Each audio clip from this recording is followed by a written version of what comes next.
الحمد لله الذي لم يتخذ ولدا ولم يكن له شريك في الملك ولم يكن له ولي من الذل وكبره تكبيرا.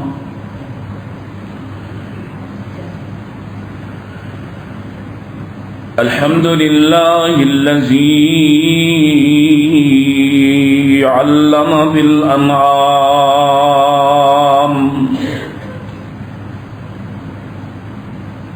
وحرم الحرام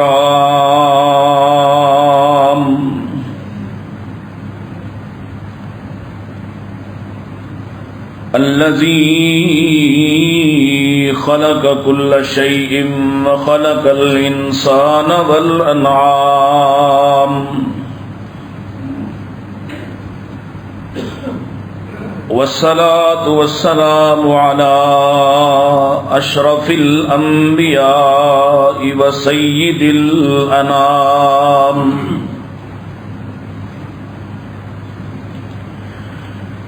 وعلى آله العظام وعلى أصحابه الكرام وعلى من اتبع الإسلام. اللهم صل على محمد وعلى آل محمد كما صليت على إبراهيم وعلى آل إبراهيم إنك حميد مجيد. اللهم بارك على محمد وعلى آل محمد كما باركت على إبراهيم وعلى آل إبراهيم إنك حميد مجيد. أعوذ بالله السميع العليم من الشيطان الرجيم. بسم الله الرحمن الرحيم. وإذ بوعنا لإبراهيم مكان البيت ألا تشرك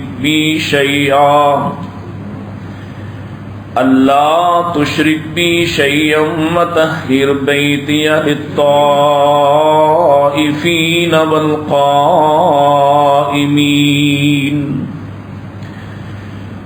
للطائفين والقائمين والركع السجود.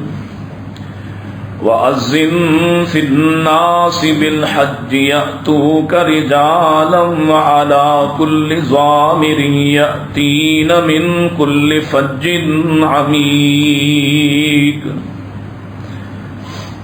ليشهدوا منافع لهم ويذكروا اسم الله في أيام معلومات على ما رزقهم من بهيمة الأنعام فكلوا منها وأطعموا البائس الفقير. وقال الله تعالى وإذ ابتلى إبراهيم ربه بكلمات فأتمهن قال إني جاعلك للناس إماما قال ومن ذريتي قال لا ينال عهد الظالمين.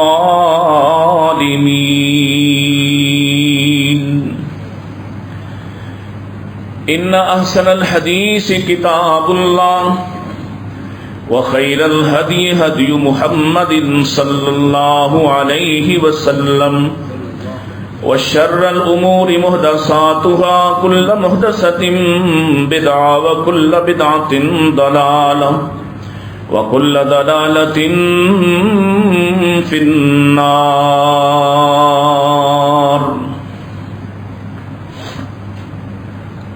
حمد الثناء، تعریفات، تسبیحات و تحلیلات اللہ سبحانہ و تعالی کے لیے، جس کے بے شمار انگنت لاتعداد احسانات ہیں، جو سراپا احسان ہے، حقیقی محسن ہے، اور جو ہم پر، ہمارے آباء پر اور آنے والی ہماری نسلوں پر رحمتوں کے اور برکتوں کے دروازے کھولنے کی قدرت رکھنے والا ہے. وہی ہے جو کسی نسل کو، کسی قوم کو، کسی فرد کو، کسی گھرانے کو دوسرے گھرانوں، افراد اور شخصیات پر فضیلت اور فوقیت عطا کرتا ہے.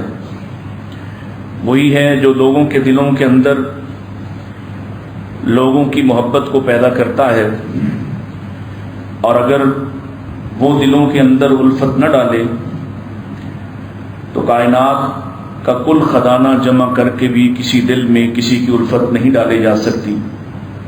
یہاں تک کہ اللہ اپنے نبی حضرت محمد صلی اللہ علیہ وسلم سے کہتا ہے، اگر ہم ان کے دلوں میں آپ کی الفت نہ ڈالتے تو آپ زمین کا، آسمان کا، اس کے مابین کا کل خزانہ بھی ان پر خرچ کر دیتے تو یہ کبھی آپ سے الفت نہ رکھتے.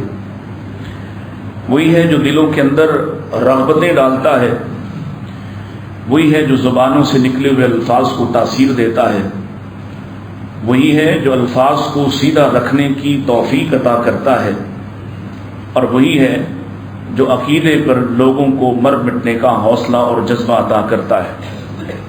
اس سے دعا اور درخواست ہے ہمیشہ استقامت کی زندگی عطا فرمائے، عیوب سے مبرہ اور منزہ اور پاکیزہ زندگی عطا فرمائے، اور جو کوتاہیاں جو ہم سے سرزد ہو چکی ہیں ان کی بخشش اور مغفرت فرما دے. درود السلام امام الانبیاء سید الاتقیاء جناب محمد مصطفیٰ صلی اللہ علیہ وآلہ وسلم پر. ذی الحج کا مہینہ ہے اور اللہ تعالیٰ کی بھی سنت ہے، بعض تذکرے بار بار لوٹائے جاتے ہیں اور بعض شخصیات کا ذکر بار بار کیا جاتا ہے. اللہ تعالیٰ نے قرآن مجید کے اندر جن شخصیات کا ذکر بار بار کیا ہے اور نبی کریم صلی اللہ علیہ وسلم کے سامنے ان کو بطور مثال اور نمونہ پیش کیا ہے، ان میں جناب ابراہیم علیہ السلام سر فہرست ہیں، اور پھر آل ابراہیم میں سے ہی موسیٰ علیہ السلام بھی سر فہرست ہیں. اللہ تعالیٰ نے بعض شخصیات کو اس طرح کی قربت عطا فرمائی ہے کہ زمانے ان پہ رش کریں تب بھی ان کا حق ادا نہیں ہو سکتا. جناب ابراہیم علیہ السلام ان چنیدہ ہستیوں میں سے سب سے بلند مقام پر فائز ہیں کہ جن کا اسوہ حسنہ رسول اکرم صلی اللہ علیہ وسلم جو کائنات کے لیے اسوۃ الحسنہ قرار دیے گئے ہیں، ان کے لیے بھی مثال کے طور پر کسی کو پیش کیا، رہنما کے طور پر پیش کیا گیا، اور اسوہ حسنہ قرار دیا گیا کسی کی ذات کو، تو حضرت ابراہیم علیہ السلام ہے. اللہ نے جناب محمد کریم صلی اللہ علیہ وسلم سے فرمایا، آپ کے لیے قد کانت لکم اسوۃ حسنۃ، آپ کے لیے جو اسوہ حسنہ ہے وہ ابراہیم کی ذات ہے اور ان کے ساتھ ایمان والے ہیں.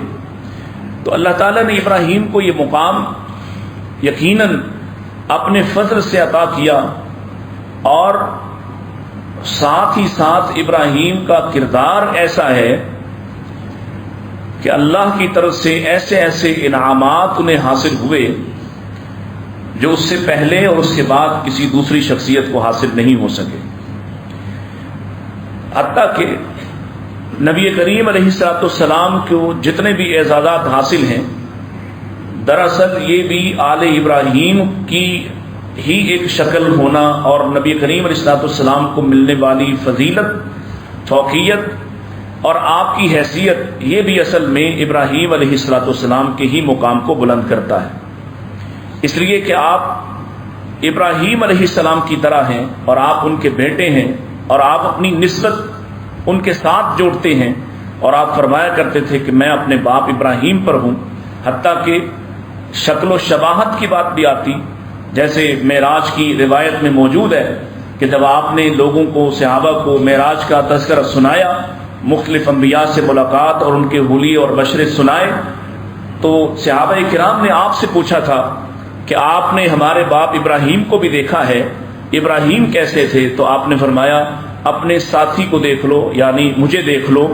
جیسا میں ہوں ویسے ہی ابراہیم علیہ السلام تھے۔ یہ مماثلت حالات کی مماثلت بھی ہے، واقعات کی مماثلت بھی ہے، کردار کی مماثلت بھی ہے، استقامت کی مماثلت بھی ہے، اور ابتلاء اور آزمائش کی مماثلت بھی موجود ہے کہ ایسے لگتا ہے جیسے باپ اور بیٹے کو ایک ہی طرح کی آزمائشوں سے گزارا گیا، اور ایک ہی طرح دونوں نے اللہ کی آزمائشوں کو اسی طرح سے نہ صرف خوش دلی سے قبول کیا ہے، بلکہ اس میں ثابت قدم رہ کر صبر و استقامت کے ساتھ ان آزمائشوں کو پورا بھی کیا ہے۔ جناب ابراہیم علیہ السلام سے جڑی ہوئی بہت سی چیزیں اس مہینے میں خاص طور پر حج کے حوالے سے، بیت اللہ الحرام کے حوالے سے، مسجد حرام کے حوالے سے، تعمیر بیت اللہ کے حوالے سے اور ارکان حج کے حوالے سے بہت سی چیزیں جڑی ہوئی ہیں۔ آج ہم حضرت ابراہیم علیہ السلام کو جو برکتیں عطا فرمائی گئی ہیں، جو فضیلتیں عطا فرمائی گئی ہیں، اور آل ابراہیم کو کیا کچھ ملا ہے، اس کا ایک تذکرہ آپ کے سامنے رکھتے ہیں۔ اور اصل میں یہ آپ کو قرآن مجید اور خاص طور پر قصص القرآن کی طرف راغب کرنے کی ایک کوشش ہے۔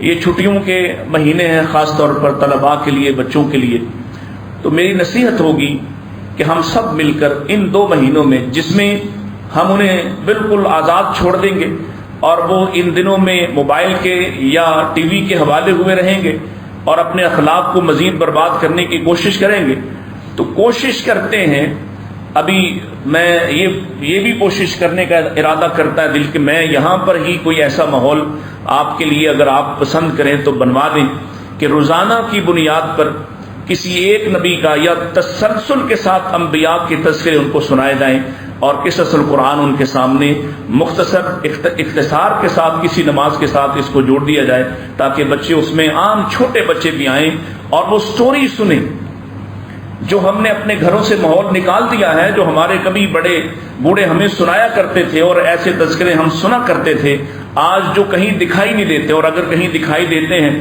تو وہ فلم کی صورت دکھائی دیتے ہیں جس میں سچ بھی ہے اور جھوٹ بھی ملا کر پیش کیا گیا ہے، اس کی اپنی تباہی اور ہلاکت ہے۔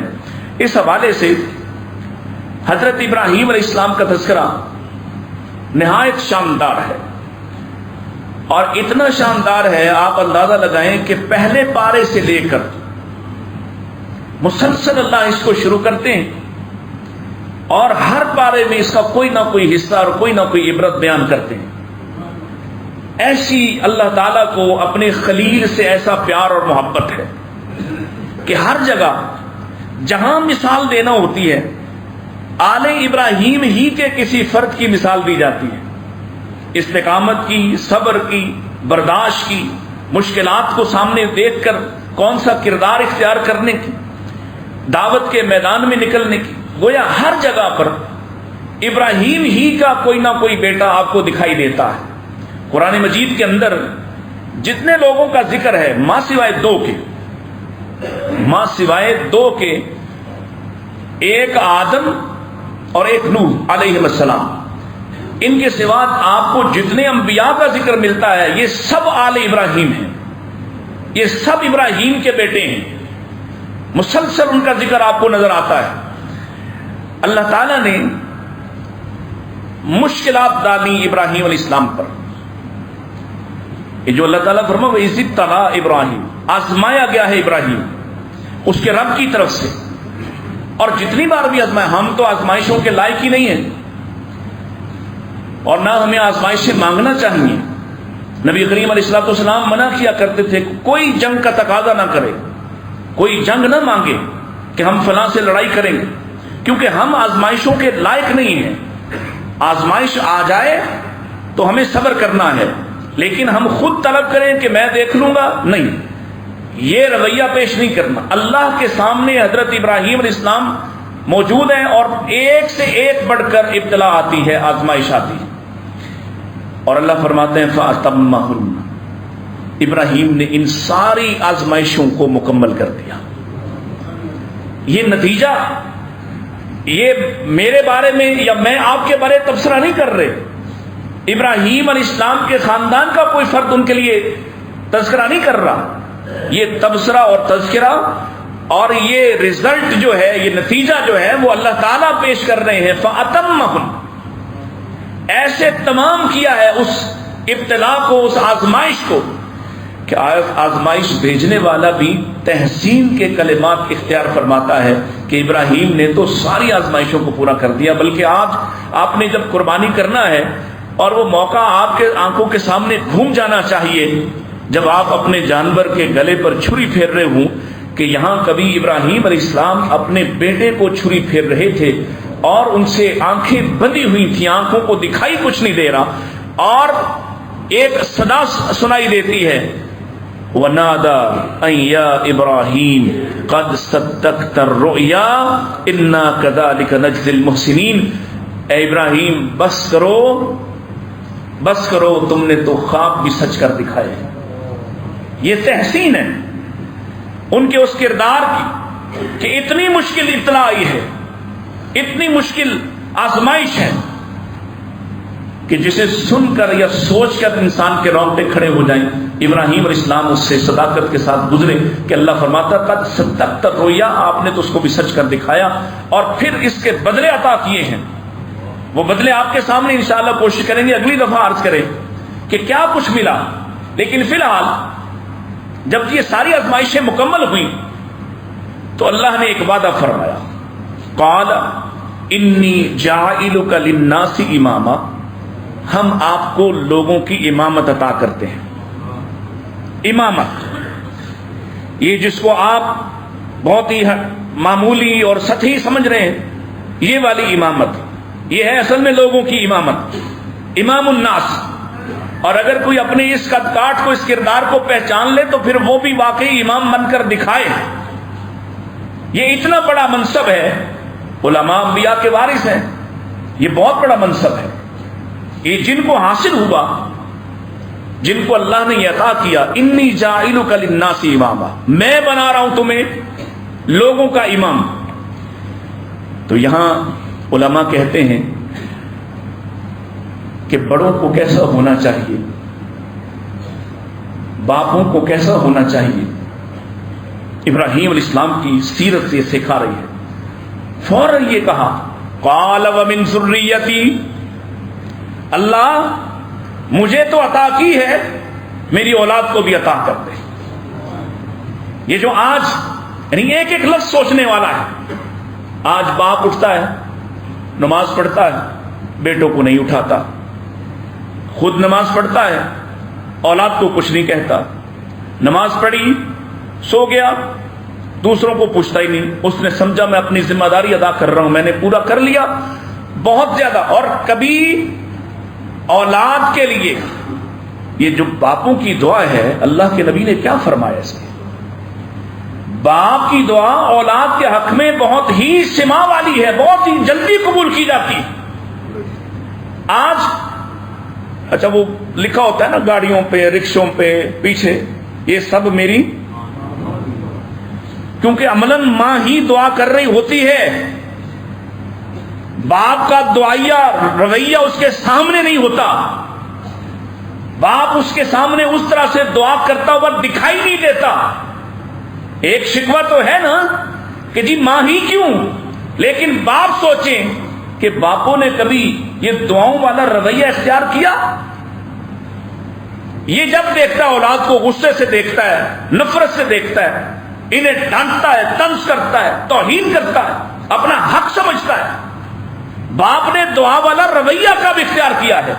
یہ بھی تو سوچیں کہ ماں جیسی بھی ہے، اولاد جیسی بھی ہے، ناکام ہے، نامراد ہے، فیل ہو گئی، کاروبار نہیں چل رہا، ماں کیا کر رہی ہے؟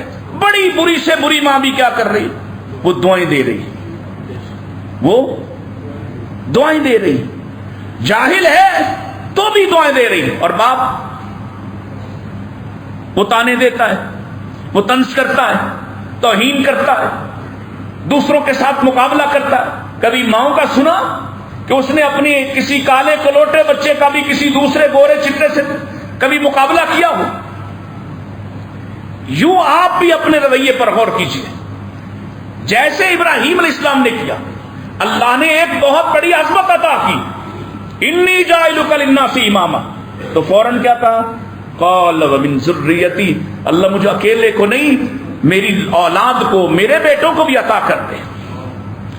اور پھر اللہ نے ایک وعدہ، اس وعدے کے ساتھ، اس تخصیص کے ساتھ وعدہ کیا، قال لا ینال عہد الظالمین، ہم تیری نسل میں اس نبوت کو، اس امامت کو منتقل تو کر دیتے ہیں، لیکن ظالموں کے ساتھ ہمارا وعدہ نہیں۔ اور ظالموں سے مراد مشرک، ظالموں سے مراد مشرک۔ اگر ابراہیم کے بیٹے مشرک ہوں، انہیں یہ فضیلت حاصل نہیں، تو پاکستان میں سراج دین محمد دین کے بیٹے مشرک ہوں تو ان کو حاصل ہو جائے گی؟ ابراہیم کے بیٹے مشرک ہوں، ظالم ہوں، اور یہاں ظالم سے مراد مشرک ہیں۔ سب سے بڑا ظلم شرک ہے۔ یہاں لوگ سمجھتے ہیں یہ فلاں بن فلاں، وہ اپنا ایک شجر نسب چھاپتا ہے کہ میں فلاں لڑی سے جا کے حضرت علی کے ساتھ ملتا ہوں، میں علوی ہوں، میں فاطمی ہوں۔ یہ نسلوں کی فضیلت تبھی باقی رہے گی جب آپ کا عقیدہ باقی رہے گا۔ نسلوں کی فضیلت ہے، اس کا احترام کیجیے۔ اللہ کے نبی علیہ الصلوۃ والسلام نے اپنی جو آخری نصیحتیں ہیں ان میں یہ بات ارشاد فرمائی، اذکرکم اللہ فی اہل بیتی، میں تمہیں اپنے گھرانے والوں کے بارے میں اللہ یاد کرواتا ہوں، اپنے گھرانے والوں، اہل بیت کے متعلق ان کا احترام کیجیے۔ حتیٰ کہ کسی کا جھوٹا دعویٰ بھی ہے، جھوٹا دعویٰ بھی ہے کہ میں نبی پاک کی نسل اور آل سے ہوں، اس کا احترام کیجیے، لیکن احترام کیجیے، عبادت، پوجا، احترام کیجیے، محبت کیجیے۔ لیکن اگر وہ شخص خود شرک کرتا ہے اور شرک کا داعی ہے تو پھر احترام ہوگا؟ احترام تب تک جب تک وہ ظلم کا شکار نہیں ہوتا اور ظالموں میں سے نہیں ہوتا۔ تو اللہ نے یہ وعدہ کر لیا۔ اب دیکھیے پھر اللہ تعالیٰ خاص فرماتے ہیں، فرمایا وَوَهَبْنَا لَهُ إِسْحَاقَ وَيَعْقُوبَ وَجَعَلْنَا فِي ذُرِّيَّتِهِ النُّبُوَّةَ وَالْكِتَابَ وَآتَيْنَاهُ أَجْرَهُ فِي الدُّنْيَا وَإِنَّهُ فِي الْآخِرَةِ لَمِنَ الصَّالِحِينَ۔ اللہ نے نبوت کو ابراہیم ہی کی نسل میں منتقل کر دیا۔ ایک بھی نبی، اور اتنی برکت دی ہے کہ عالم میں، پوری دنیا کے اندر پھیلے ہوئے انسانوں کے پاس، ہر قوم کے پاس اللہ کا قرآن اور کتاب کہتی ہے، ہر قوم کے پاس ہم نے وَلِكُلِّ قَوْمٍ ہَادٍ، ہر قوم کی طرف ہم نے ہادی بھیجا ہے۔ اور وہ ہادی کن میں سے تھے؟ آل ابراہیم میں سے۔ یہ جو آپ پڑھتے ہیں نا، جو رسول اکرم صلی اللہ علیہ وسلم نے درود سکھایا ہے، صحابی نے پوچھا تھا کہ اللہ کے رسول، ہم نے آپ سے سلام سیکھ لی، آپ نے میں سلام سکھا دیا، السلام علیکہ ایھا النبی ورحمۃ اللہ وبرکاتہ، یہ سلام آپ نے سکھا دی۔ کیف نصلی علیکہ یا رسول اللہ، ہم آپ پر درود کیسے بھیجیں؟ تو مرضی کا درود بھیجنے کا کوئی جواز بنتا؟ جب اللہ کے نبی نے خود تعلیم دی، سکھایا، اور آپ نے کیا سکھایا؟ اللہم صلی علی محمد وعلی آل محمد، اللہ اپنی رحمتیں بھیج محمد پر، ان کی آل پر۔ کیسے؟ کما صلیت علی ابراہیم وعلی آل ابراہیم، جیسے تو نے اس سے پہلے ابراہیم اور ان کی آل پر بھیجے۔ مثال دی مماثلت کی ہے کہ ویسی رحمتیں بھیج جیسے تو نے آل ابراہیم اور ابراہیم پر بھیجی. اور اس لیے انک حمید مجید کہ تجھ سے زیادہ کوئی تعریف کیا گیا بزرگ ہے ہی کوئی نہیں. تو ہی تو عطا کرتا ہے, تو ہی تو عزت عطا کرتا ہے, تو ہی تو نسلوں کو برتری عطا کرتا ہے, تو ہی تو فضیلتیں عطا کرتا ہے, تو ہی تو فائد کرتا ہے. اللہم بارک علی محمد, اللہ محمد صلی اللہ علیہ وسلم کو برکتیں عطا کر, وعلی آل محمد, اور ان کی آل اولاد کو بھی برکتوں سے نواز. کیسے کیسے؟ کما بارکتا, جیسے تو نے برکتوں سے نوازا, علی ابراہیم, ابراہیم کو, وعلی آل ابراہیم, اور ابراہیم کی نسل اور خاندان اور اولاد کو اسی طرح کی برکتیں محمد صلی اللہ علیہ وسلم کو بھی عطا کر. اب وہ کیسی برکتیں ہوں گی کہ جس کی دعا اللہ کے نبی لوگوں کو, اپنی امت کو سکھا رہے کہ میرے لیے اگر اللہ سے برکتیں مانگنا ہے, میری نسل کے لیے برکتوں کا سوال کرنا ہے, تو ابراہیم کو مثال کے طور پر سامنے پیش کر کے بتایا ایسی برکتیں مانگنا جیسی اللہ نے ابراہیم کو عطا کی ہیں. وہ کیا برکتیں تھیں؟ اللہ نے جناب ابراہیم علیہ الصلوۃ والسلام کو جتنے بیٹے جن کا ذکر اور تذکرہ آپ قرآن میں پڑھتے ہیں انبیاء کی صورت میں, ایک سے بڑھ کر ایک, ایک سے بڑھ کر ایک, واللہ العظیم ان کے کردار کا ایک ایک پہلو پڑھ لیں تو آپ کی آنکھیں اور دل روشن ہو جائے کہ اللہ نے ابراہیم کی نسل کو کیا عطا فرمایا ہے. اور آج جب ہم ان کی سنت اور ان کے طریقوں کو زندہ کرتے ہوئے, ایک آدمی مجھے اس نے کہا کہ آپ نے حج کی تربیت کروانا ہے. میں نے عرض کی کہ میں جان بوجھ کے نہیں کرواتا حج کا طریقہ آنے کے باوجود, اس لیے کہ میں نے ابھی خود حج نہیں کیا, اور میں نے ارادہ کیا ہے کہ جب تک میں خود حج نہیں کروں گا تربیت نہیں کرواؤں گا, کیونکہ مجھے لگتا ہے کہ وہ کیفیت نہیں بتا سکتا جو وہاں ایک حاجی کی ہوتی ہے, کہ میں ابھی اس کیفیت سے خود گزرا نہیں, پڑھنے کی بات اور ہے. تو کہنے لگا اچھا چلے مجھے اکیلے کو بتا دیں کیا کیفیت ہو سکتی. میں نے کہا کیسے بتا دوں, میں ان ریگزاروں سے گزرتے ہوئے جب تک اس تپتی ہوئی زمین پر خود مشقت نہ اٹھا دوں تو کیسے یاد کروں کہ ابراہیم یہاں کیسے گزرے تھے. میں اس کیفیت کو پہنچ نہیں سکتا. آپ بھی جو لوگ حج پہ جا رہے ہیں جائیے, ذرا دیکھیے تو صحیح. آج اتنی سہولتوں کے باوجود, اتنی آسائشوں کے باوجود, اتنی مشقتیں نہیں ہیں, اس کے باوجود حج مر لوگوں کی حالت کیا ہوتی ہے, اور پھر بھی ان کو کتنی تھکن ہوتی ہے. اندازہ کیجئے اس وقت عالم کیا ہوگا جب ابراہیم علیہ الصلوۃ والسلام نے ان علاقوں میں اللہ کی سنت کو اور اللہ کے حکم کو پورا کیا ہوگا. اور وہ برکتیں ان کی آل و اولاد کو کیسے ملی ہیں. مثلا ابراہیم علیہ السلام کی اولاد میں جناب یوسف ہیں, ہم شروع سے شکر کرتے ہیں, ذکر کرتے ہیں نا, یعنی بیٹوں میں اسماعیل ہے, اسحاق ہے اور مدین ہے, 3 بیٹے. ان میں خاص طور پر جس کی نسل سے آگے سلسلہ چلتا ہے وہ جناب یعقوب علیہ السلام ہے. اور یعقوب علیہ السلام کی سب سے نمایاں خوبی کیا آپ کے سامنے آتی ہے؟ صبر. دنیا کا مشکل ترین امتحان پاس کیا یعقوب نے.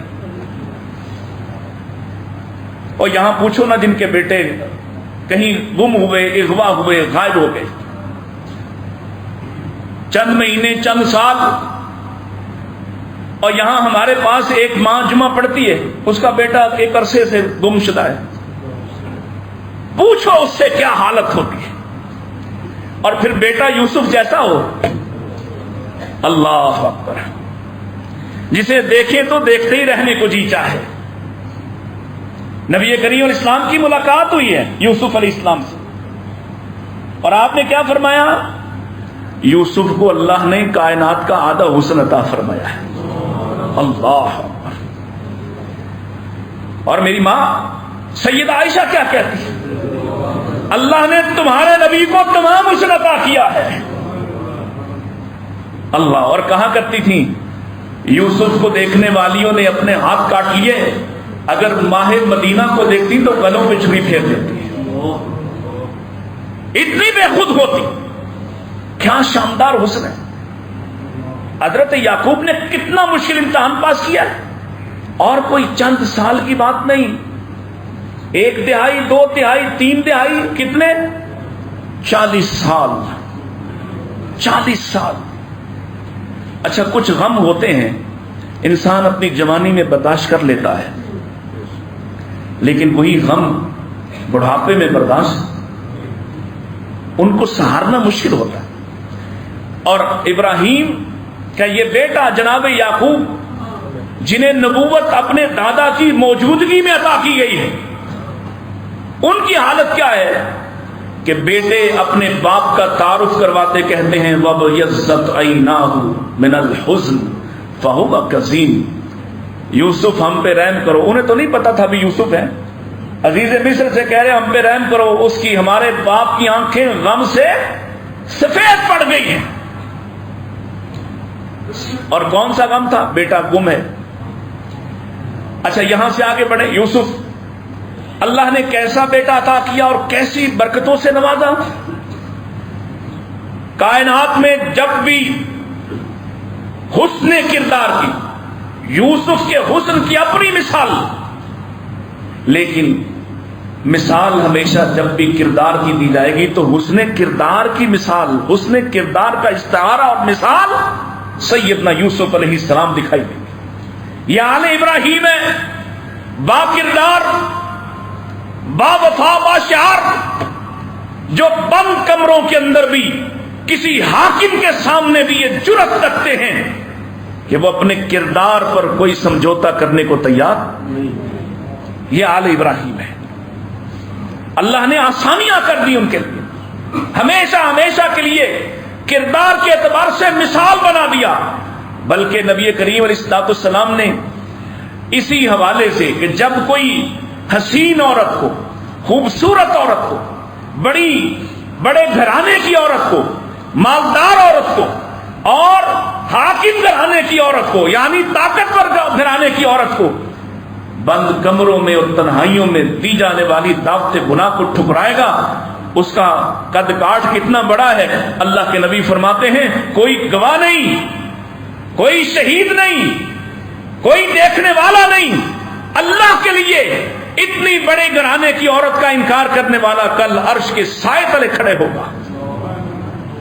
یہ آل ابراہیم کی برکتیں ہیں کہ انہوں نے ہمارے سامنے مثال رکھی کہ کردار کی حفاظت کیسے کرنا چاہیے۔ آگے بڑھیے، جناب موسیٰ علیہ السلام، اللہ اکبر، اگر ہم علمی اعتبار سے، معجزات کے اعتبار سے آل ابراہیم کو دیکھیں، ان کا تذکرہ کریں تو یہ ایک مجلس میں ہونے والا نہیں ہے۔ کتنے معجزات اللہ نے موسیٰ علیہ السلام کو عطا کیے، اللہ اکبر، اور پھر ان کی دعائیں کتنی مقبول تھی، مالک ان کی کتنی سنتا ہے۔ کوئی مثال نہیں ہے اس سے پہلے اور اس کے بعد کہ کوئی کہہ دے کہ اللہ فلاں کو نبی بنا دے تو اللہ بنا دے، اللہ دعاؤں سے نبی بناتا، یہ سنت ہی نہیں ہے۔ اس کے لیے اللہ فرماتا ہے یہ اللہ کی مرضی ہے، ذالک فضل اللہ یؤتیہ من یشاء، یہ اللہ کا فضل ہے، وہ جس پہ کرنا چاہے۔ مکے والے کہا کرتے تھے نا کہ ایک یتیم پر احسان کرنا تھا، اتنے بڑے ان دو بستیوں میں، یہ طائف اور مکہ میں بڑے بڑے سردار موجود، طاقتور موجود، تو ان پر کیوں نہیں کیا؟ ان کا اعتراض بالکل بودا ہے، یہ اللہ کا فضل ہے، وہ جس پہ چاہے سو کرے۔ لیکن یہاں اصول بدلا ہے، موسیٰ علیہ السلام واپس پلٹ رہے ہیں، مدین سے لوٹ رہے ہیں، راستے میں اپنی بیوی جس کو حاصل کرنے کے لیے 10 سال بکریاں چرائی ہیں، وہ بیوی بھی کیا کمال ہوگی، جس کا حق کے مہر 10 سال چرواہا بننا ہے، 10 سال کی چرواہا کے معاملے کر کے، نوکری کر کے بیوی لے کر آ رہے ہیں، اور اس کو کہنے ہیں کہ تم تھک گئی ہو، تھوڑی دیر آرام کرو۔ وہ سامنے آگ دکھائی دے رہی ہے، میں وہاں سے راستہ بھی معلوم کرتا ہوں اور تمہارے راحت کے لیے کچھ چنگاریاں بھی لے کے آتا ہوں۔ چنگاری لینے گئے تھے، اللہ نے ہدایت کا نور عطا کر دیا ہے، ہدایت کا نور۔ اب جب نبوت عطا کر دی، معجزات بھی عطا کر دیے، معجزات نہیں، کیا معجزہ ملا؟ اللہ نے فرمایا موسیٰ تیرے ہاتھ میں کیا ہے؟ اللہ یہ میری چھڑی ہے، میرا ڈنڈا ہے، عصا ہے۔ اللہ نے ایک سوال پوچھا، موسیٰ نے کئی جواب دیے۔ یہ میرا ڈنڈا ہے، عصا ہے، میں اس پہ ٹیک لگاتا ہوں، بکریوں کے لیے پتے جھاڑتا ہوں، والیہ فیہا معارب اخری، کچھ اور کام بھی لیتا ہوں۔ اللہ اکبر۔ اللہ نے فرمایا ذرا چھوڑ اس کو، ہاتھ نیچے تو رکھ۔ نیچے رکھا تو وہ سانپ بن گیا۔ موسیٰ ڈر گئے، ڈرے اور پیچھے مڑ کر بھاگنا شروع کر دیا۔ مالک نے کہا رک، ڈر نہیں۔ اور ہم سب کو بھی مالک کہہ رہا ڈرو، ڈرانے والے ہمیں ڈراتے ہیں، ہمیں بھی ڈراتے ہیں، روز نئی دھمکی، روز نیا پیغام لے کر آتے ہیں، لیکن اللہ کے ساتھ جن کا واسطہ تعلق ہو ڈرنے کی ضرورت نہیں ہے۔ کہا ڈر نہیں، واپس لوٹ۔ وہ سانپ بنا ہوا، کہا پکڑ تو صحیح۔ اب آپ اندازہ لگائیں نا، سانپ بنی ہوئی چیز کسی کو پکڑنا آسان ہے کوئی؟ کہا ڈر نہیں، پکڑ اس کو۔ پکڑ لیا۔ اللہ فرماتے ہیں سنعیدھا سیرتھا الاولی، ہم اسے واپس، وہ ڈنڈا بن گیا۔ اب یہ پھر کہا اپنا ہاتھ بغل میں دے، بغل میں ہاتھ رکھا، باہر نکالا تو وہ روشن۔ یہ دو معجزات مانگنے پر اللہ نے دیے۔ جب انہوں نے کہا نا میں کیا نشانی لے کر جاؤں، وہ مانے گا نہیں۔ دو نشانیاں مل گئیں۔ تو اب موسیٰ علیہ السلام نے دیکھا بھی مل رہا ہے تو کچھ اور بھی لے لیں۔ اللہ اکبر۔ ہمارے شیخ القرآن کہا کرتے تھے کہ موسیٰ علیہ السلام وہاں پہلی مثال ابراہیم کی کہ مل رہا ہے تو بیٹوں کے لیے، اولاد کے لیے لے لیں، اور موسیٰ سے اچھا بھائی کوئی نہیں کہ مل رہا ہے تو بھائی کے لیے بھی لے لوں۔ وہ ایک دوسرے کو مارنے والے بھائیوں، ایک دوسرے کی جائیدادوں پہ قبضہ کرنے والے بھائیوں سے زیادہ خیرخواہ کون ہو سکتا ہے؟ مثال موسیٰ ہیں، نبوت ملی ہے۔ بھائی تو نہیں چاہتے کہ جو مجھے ملے وہ کسی اور کو بھی ملے، لیکن موسیٰ کیسے شاندار بھائی ہیں۔ کہا مالک مجھے عطا کر دیا، ایک درخواست کرنا چاہتا ہوں۔ کیا ہے؟ وَاجْعَلْ لِي وَزِيرًا مِّنْ أَهْلِي، اللہ میرا وزیر، میرا ساتھی، میرا بوجھ اٹھانے والا، وزیر کہتے ہیں بوجھ اٹھانے والے کو، میرا بوجھ اٹھانے والا، بانٹنے والا، میرے ساتھ میرا بھائی بھی نبی بنا دے، اس کی زبان اچھی چلتی ہے، گفتگو اچھی کرتا ہے۔ اللہ اکبر۔ ہارون اخی، نام لے کر کہا میرا بھائی، اللہ نے اس کو بھی نبی بنا دیا۔ اور کتنے نبی ہیں جو ہارون کی نسل سے ہیں، سبحان اللہ، کیا عظمت ہے۔ پھر اللہ نے جیسے ابراہیم علیہ السلام کا مقابلہ اس وقت کائنات کے بدترین مشرک سے، نمرود سے ہوا، طاقتور سلطان اور جابر حاکم سے ہوا، اسی طرح اللہ نے مقابلہ فرعون سے موسیٰ علیہ السلام کا کروایا، اور دیکھیے اللہ نے موسیٰ علیہ السلام کو غلبہ عطا فرمایا۔ غلبہ ہمیشہ حق کا ہوتا ہے، یاد رکھیے، غلبہ ہمیشہ اور حق کا ہی ہوگا، چاہے کیسے بھی حالات سے ہمیں گزرنا پڑے۔ اللہ نے لکھ دیا ہے کتب اللہ لأغلبن انا ورسلی، غالب میں ہی آؤں گا، میرے رسول ہی آئیں گے۔ جو رسول اللہ کی تعلیم پر رہا انشاءاللہ غالب ہو کر رہے گا۔ آگے بڑھتے جائیے، اللہ نے نجات دہندہ بنا دیا موسیٰ علیہ السلام۔ مزید آگے بڑھیے، ایک بیٹا حضرت ابراہیم علیہ السلام کا، آل اولاد کا ذکر ہو رہا ہے، ایک بیٹا دانیال بھی ہے۔ دانیال بخت نصر نے جب حملہ کیا یہود پر، اس نے تحقیق کر دیے، ہر بچے کو قتل کرنے کا حکم جاری کر دیا۔ تو یہ ابھی شیرخوار تھے، تو ان کی ماں نے انہیں شیر کی کچھار میں ڈال دیا، شیر کی کچھار میں۔ پھر ماں دیکھتی رہی کہ شیر اس کے ساتھ کیا سلوک کرتے ہیں۔ تو شیر اور شیرنی دانیال علیہ السلام کو چاٹتے رہے. اللہ اکبر. تاریخ دمشق کا واقعہ ہے. شیر اور شیرنی ان کو چاٹتے رہے. اور یہی وجہ تھی کہ جب دانیال بڑے ہوئے تو انہوں نے ایک اللہ کا اس نعمت اور اس شکر کو یاد رکھنے کے لیے ایک انگوٹھی بنوائی جس میں ایک آدمی لیٹا ہوا ہے اور دو طرف شیر اس کو چاٹ رہے ہیں. آل ابراہیم میں ایک بیٹا عزیر بھی ہے علیہ السلام. کہہ دو کتنا شاندار تذکرہ ہے. تفصیل میں نہیں جا رہا, مختصر کر رہا ہوں. کیسی کیسی نشانیاں عطا کی ہیں. عزیر علیہ السلام اپنے شہر واپس آ رہے ہیں تو دیکھا کہ شہر کا کچھ حصہ جو ہے وہ گرا ہوا ہے, وہ چھتوں پہ گرا ہوا ہے. تو سوچ رہے ہیں کہ یہ جو مکانات گر گئے, برباد ہو گئے, یہ دوبارہ کیسے آباد ہوں گے. اللہ نے ادھر عیسائی میں سلا دیا ہے. اور کتنے سال سلایا ہے؟ 100 سال. 100 سال سلا دیا ہے یا موت کے حوالے کر دیا ہے. اور جب اٹھایا, اللہ اکبر, اب پڑھیے نا قصص القرآن کو اور بچوں کو دکھائیے. یہ سپر نیچرل کہانیاں مت سنائیے, یہ قصے کہانیاں جھوٹ پر مبنی سپر مین مت دکھائیے.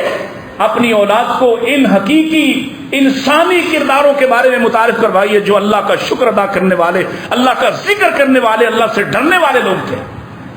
جو نشانیاں تھیں آیات من آیات اللہ تھی. روایت میں لکھا ہے کہ اللہ نے سب سے پہلے حضرت عزیر کے دل کو زندہ کیا اور ان کی آنکھوں کو زندہ کیا تاکہ وہ اپنے آپ کو بنتا ہوا دیکھیں. وہ جو کہتے تھے, کہتے ہوئے سوئے تھے کہ کیسے آباد ہو جائے گا, یہ لوگ کس طرح سے دوبارہ شہر کہاں آباد ہوگا. اللہ نے دل زندہ کیا, آنکھیں زندہ کی, اب اپنے آپ کو بنتا ہوا دیکھ رہے ہیں. اور اس کی مثال دی ہے مفسرین نے کہ جب اٹھ کے بیٹھ گئے تو یہ جو کہا ہے نا منظر الی حمارک, اس کا مطلب یہ ہے پہلے تو اپنے آپ کو دیکھ چکا ہے, اب ذرا اپنا گدھا بھی دیکھ لے.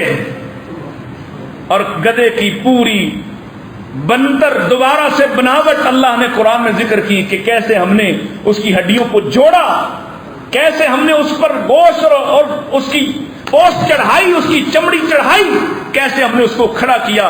اور پھر ہم نے کہا چل اپنا کھانا بھی دیکھ لے جو تو نے آرام کرنے کے لیے باندھا تھا. کیا مطلب ہے؟ عبرت ہیں. اچھا حضرت عزیر بھی دوبارہ بن گئے, گدھا بھی دوبارہ بن گیا, تو کھانا تو وہی تھا. کھانا تو وہ تو دوبارہ نہیں بنا. مطلب کیا ہے؟ اللہ جس کو چاہے باقی رکھے تو رکھنے میں کوئی مسئلہ. اور مالک جو کھانے کو 100 سال سڑنے نہیں دیتا, اگر تو نے اللہ کے لیے نیکی کی ہو تیری نیکیوں کو بھی ایسے دوام دے گا. تو نے عمل اچھے کیے ہوں تو تیرے اچھے اعمال کو بھی ایسے, وہ کبھی برباد ہو سکتے. جس کو وہ باقی رکھے اس کو کوئی گزن پہنچ سکتا نہیں. کیا شاندار عبرتیں. اچھا چلو کھانا کھا لے لیا, بیٹھو اس پہ سواری پہ جاؤ ذرا شہر آباد. کوئی نہیں پہچان رہا یہ جوان ہے, اور ان کے ساتھ جو نسل تھی وہ تو بوڑھی ہو کے فوت بھی ہو چکی. 100 سال گزر گئے. عمومی طور پر 100 سال کے اندر 2 نسلیں بدل جاتی. اپنا گھر تلاش کرتے کرتے ایک جگہ پہنچے, دیکھا ایک بوڑھی عورت ہے. آپ نے پہچان لیا کہ یہ ان کی لونڈی ہے, نابینا ہو چکی. اس کو یاد کروایا, کہا میں عزیر ہوں. اس نے کہا وہ تو گم ہو گئے. کہا میں ہی ہوں. اس نے کہا اگر تم عزیر ہو تو عزیر اللہ سے مناجات کرتے تھے, اللہ ان کو مستجاب الدعوات بنایا ہوا, وہ ان کی تو دعائیں قبول ہوتی ہیں. اگر تم بھی وہی ہو تو ذرا میری آنکھوں کے لیے دعا تو کرو, پتہ چلے تم عزیر ہی ہو. آپ نے ان کے اس لونڈی کے چہرے پہ ہاتھ رکھا، آنکھوں پہ ہاتھ رکھا اور دعا کی تو اس کی آنکھیں بنا ہی لوٹ آئی. کہا کھڑی ہو جا، معذور تھی، کہا کھڑی ہو جا، کھڑی ہو گئی، معذوری ختم ہو گئی. اس نے پہچانا آپ کا بیٹا 118 سال کا، وہ باپ سے بوڑھا لگتا تھا. یہ بھی اللہ نے ابراہیم کو عطا فرمایا، حتیٰ کہ یہود کا ایک بڑا طبقہ برباد ہوا اس معجزے کو دیکھ کر. ان کو اللہ کا بیٹا قرار دے دیا، ان کا دماغ خراب ہوا، حالانکہ اللہ کے معجزے کو دیکھ کر ایمان ٹھیک ہونا چاہیے تھا. یہ آل ابراہیم ہے، ایک سے بڑھ کر ایک. کتنی مثالیں آپ کو ان کی دی جائیں. اور آخری مثال، یا آخری سے پہلے والی دے دیں پہلے، عیسیٰ علیہ السلام. کیا شاندار بیٹا ہے. اب عیسیٰ نواسا بھی ہے ابراہیم کا. عیسیٰ جہاں آ کے بنی اسرائیل کو ختم کیا ہے وہ ایک بیٹی کی نسل پہ کیا ہے. اور دیکھیں ذرا، بنی اسماعیل کی نسل کو بھی ختم کیا ہے تو بیٹی کی نسل پہ ختم کیا ہے. سمجھ آئی بات کی؟ ادھر بھی، اور بولو تو صحیح، ادھر بھی مریم بیٹی اور ادھر فاطمہ بیٹی. ختم کہاں کیا؟ ادھر سے آ کے نسل کو ختم کیا. بیٹی کی اولاد برکت تو حاصل کرے گی، نبوت آگے ملے گی. ادھر بھی بیٹی کی اولاد برکت حاصل کرے گی، نبوت. ما کان محمد ابا احد من رجالکم ولکن رسول اللہ وخاتم النبیین. اگر بیٹی کی اولاد سے بھی آگے نبوت کو چلانا ہوتا، اللہ کبھی نہ کہتے ہم نے محمد صلی اللہ علیہ وسلم کو مردوں میں سے کسی کا باپ بنایا نہیں، حالانکہ بنا کر دین کو فوت کیا ہے. برکت موجود رہے گی، نبوت آگے چلے گی. ہمارا وہ طبقہ امت کا جو کہتا ہے امامت نبوت کی طرح، اور جب ہم ان کی کوئی تھوڑی بہت مخالفت کر لیتے ہیں پھر پرچے کروانے چل پڑتے ہیں، پھر درخواستیں دیتے پھرتے ہیں. کوئی بات نہیں، یہ بھی دیکھ لیں گے انشاءاللہ. سمجھیے بات کو. اور آخری جس کو تمام عطا کیا، جس پر اتمام کیا، یہ آل ابراہیم کی انتہا ہے. اختتام ایک طرف اختتام ہے، لیکن ایسا اختتام جو انتہا ہے، جس کو ابراہیم مانگا کرتے تھے ربنا وابعث فیہم رسولا. اللہ گھر تیرا میں نے کھڑا کر دیا، اس گھر کو میں نے آباد کر دیا، اس گھر میں حج کی پکاریں بلند کر دی، اس کی صفائیاں کر دی، اس کی طہارت کے بندوبست کر دیے. اب تو اس کے لیے امام بھی عطا کر. اور اللہ نے ایسا امام عطا کیا جس کے بعد کوئی دوسرا امام ہو سکتا ہی، جس کے لیے فرمایا لقد من اللہ علی المؤمنین اذ بعث فیہم رسولا. یہ ہے دعائے ابراہیم.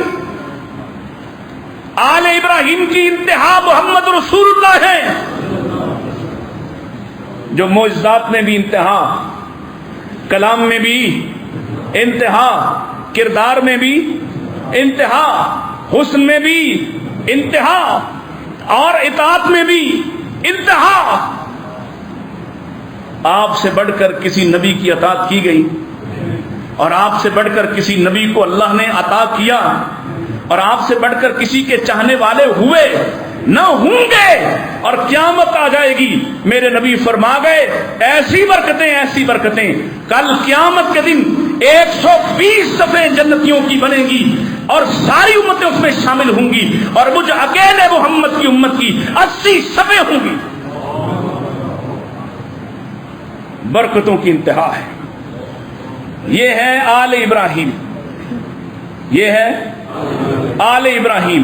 انشاءاللہ زندہ باقی رہے اور لوگوں کی چالوں اور سازشوں سے محفوظ رہے تو اگلے سال اگلے جمعے میں انشاءاللہ آپ کے سامنے رکھیں گے کہ ابراہیم علیہ السلام کا حج اور حج سے ملنے والی اس گھر سے جڑی ہوئی برکتوں کی کیا کیفیت ہے۔